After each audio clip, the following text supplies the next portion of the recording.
नमस्ते महाराज जी। आपके जो प्रश्नों के उत्तर रहते हैं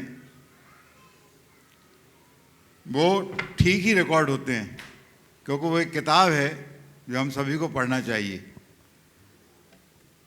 मेरा सिर्फ आपसे आज का ये प्रश्न है कि जैन समाज भारत में अग्रणी कैसे बने, इसके कुछ उपाय टिप्स हम लोगों को दीजिए और वो हम लोग पालन करें ताकि ये समाज अग्रणी हो। संख्या में भी हम कम हैं, ज्ञान में अच्छे होते हुए भी हमें चांसेस नहीं है, और राजनीति में तो हम कोसों कोसों पिछड़े हुए हैं। बहुत अच्छा प्रसंग आपने उपस्थित किया है और मैं मानता हूँ महावीर जयंती के इस प्रासंगिक दौर में इन विषयों पर पूरी समाज को व्यापकता से विचार करना चाहिए। और मेरे देखिए 4 बातें यदि समाज का व्यक्ति आत्मसात कर ले तो आज भी जैन समाज को हम अग्रणी बना सकते हैं और जैन धर्म को जन धर्म बनाने में समर्थ बन सकते हैं। सबसे पहली बात कि समाज आपसी खींचातानी बंद करे, पहला काम। हमारी समाज बड़ी बुद्धिजीवी समाज है, पर खींचातानी बहुत है। ये खींचातानी बंद करे, सच्चे अर्थों में अनेकांत के उपासक बने। अगर जैन लोग अनेकांतात्मक दृष्टिकोण अपनाएं, वैचारिक सहिष्णुता को लेकर के चले, पंथवाद, संतवाद, जातिवाद, परंपरावाद, संप्रदायवाद से मुक्त होकर आगे बढ़े और केवल एक ही लक्ष्य रखे, हम जैन हैं, बहुत आगे सारी खींचातानी खत्म हो जाएगी। हम जो भी हैं हमारे मंदिर के भीतर हैं, अपने पूजा स्थल के भीतर हैं, अपने धर्मायतन के भीतर हैं, चाहे दिगंबर हो, चाहे श्वेतांबर हो, चाहे तेरापंथी हो, चाहे स्थानकवासी हो, चाहे मूर्ति पूजक हो, चाहे जो बार हैं, तो हम जैन हैं। आपस में विवाद को संवाद से दूर करें, विवाद को विवाद न रहने दें, शादवाद का रास्ता अपनाएं, खींचातानी खत्म हो जाएगी। हमारी बहुत सारी एनर्जी खींचातानी में खत्म होती है। शायद ही हमारी ऐसी कोई समाज है जिसमें कोई खींचातानी ना हो। मुझे तो एक जगह बड़ा आश्चर्य हुआ, एक गांव में मैं गया था तो वहाँ जैनियों के 3 घर थे और 4 गुट थे। 3 घर में 4 गुट। मैं सुनकर आश्चर्यचकित रह गया, मतलब क्या हाल है। तो एक खींचातानी को ख़त्म करना चाहिए, हमें शादवाद के उपासक बनना चाहिए, अनेकांतात्मक दृष्टिकोण लेकर के चलने का लक्ष्य रखना चाहिए। तो ये पहली बात कि हम आपसी खींचातानी बंद करें। दूसरी बात, जैन धर्म के मूलभूत सिद्धांतों को व्यवहारिक और वैज्ञानिक तरीके से जन जन तक पहुँचाएं। हम लोग जैन धर्म को सही तरीके से फैलाने में असमर्थ रहे। ये बात अलग है कि आज जैनी लोग ज़्यादातर मार्केटिंग से जुड़े हुए हैं, लेकिन जैन धर्म की प्रभावना के लिए जैन धर्म को जिस तरीके से प्रस्तुत करना चाहिए नहीं कर पा रहे। आज जैन धर्म के बारे में एक ही बात, 2 बात बैठी हुई है कि जैन धर्म बड़ा कठोर धर्म है और जैनी पूंजीपतियों का समूह है। ये दोनों चीज़ें जैन धर्म को सर्वग्राह्य नहीं बनने दे रही। काश हम जैन धर्म की उदात्त जीवन मूल्यपरक बातों को लोगों तक पहुंचाएं। ये बताएं कि जैन धर्म एक ऐसा धर्म है जो सब प्राणी को जियो और जीने दो का संदेश देता है।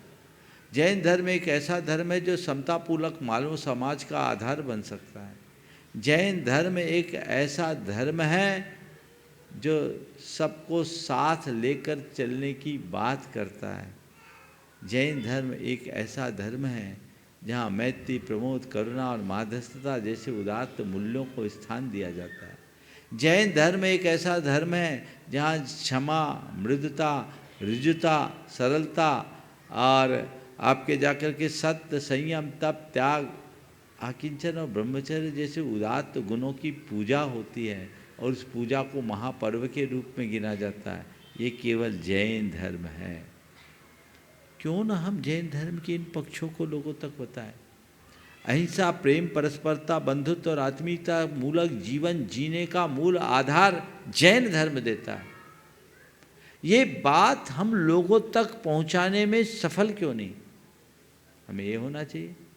फिर जैन की संपन्नता, जैनों की संपन्नता को जिस तरीके से प्रचारित की जाती है, और ये कहा जाता है कि जैनी पूंजीपतियों का समूह है, कि जैन भले संपन्न हैं, लेकिन जैनों की संपन्नता के साथ काश हम जैनों की उदारता का परिचय कराते तो लोगों की जैनों के प्रति धारणा अलग होती।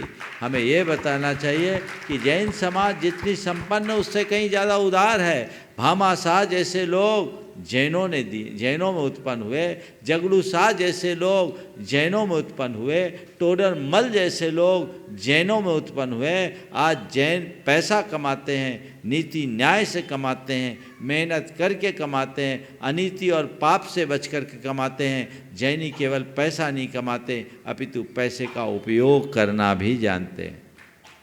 वो पैसे का उपयोग करते हैं, परोपकार में करते हैं। और आज भी जैनों के द्वारा जन कल्याण के लिए किए जा रहे उपक्रमों को अगर ठीक तरीके से प्रस्तुत किया जाए तो आप पाएंगे कि जैन समाज जितनी उदार समाज कोई दूसरी नहीं है। आज भी कोई भी शायद ही ऐसा कोई समाज होगा जहाँ जैनों के 100-150 परिवार रहते हो, वहाँ स्कूल ना हो, वहाँ औषधालय ना खुला हो। ये क्या है? हमारी परोपकारी वृत्ति का ही तो उदाहरण है। तो हम इन बातों को लोगों तक प्रस्तुत करें तो हम जैन धर्म को जगत व्यापी बनाने में समर्थ हो सकेंगे और बहुत कुछ आगे बढ़ सकेंगे। ये दूसरी बात है। तीसरी बात, हर जैनी जैनत्व की कसौटी पर खरा उतरने की कोशिश करे। हमने एक बात सुनी है कि एक ज़माना था जब जैनियों को अदालत में अलग से शपथ नहीं देनी पड़ती थी। आप तो एडवोकेट है, इस बात को आपने भी सुना होगा, बुजुर्गों के मुंह से हमने सुना है, आपने भी सुना होगा, सबने भी सुना होगा कि जैनियों को जैन हूँ इतना कहना ही पर्याप्त था। उनको अलग से कोई शपथ लेने की ज़रूरत नहीं थी, साक्ष्य देने की ज़रूरत नहीं थी, क्योंकि तब जैनी अपने वचन के पक्के हुआ करते थे। आज जैनियों की वो गरिमा खंडित हो गई क्योंकि जैनियों ने जैनत्व को गौण कर दिया। जैन आज भी अपनी उस खोई हुई प्रतिष्ठा को फिर से प्राप्त कर सकता है यदि वह जैनत्व की कसौटी पर खरा उतरे। और नंबर 4, अपना हृदय विशाल बनाए और लोगों को, आम लोगों को अपने हृदय से लगाने की प्रेरणा जगाए, उन्हें अपने साथ जोड़े, जैन बनाए, जैन बढ़ाए। यदि ये चारों सूत्र को अपना ले तो मैं समझता हूँ जैन धर्म को बहुत आगे बढ़ाया जा सके। जय हो महाराज।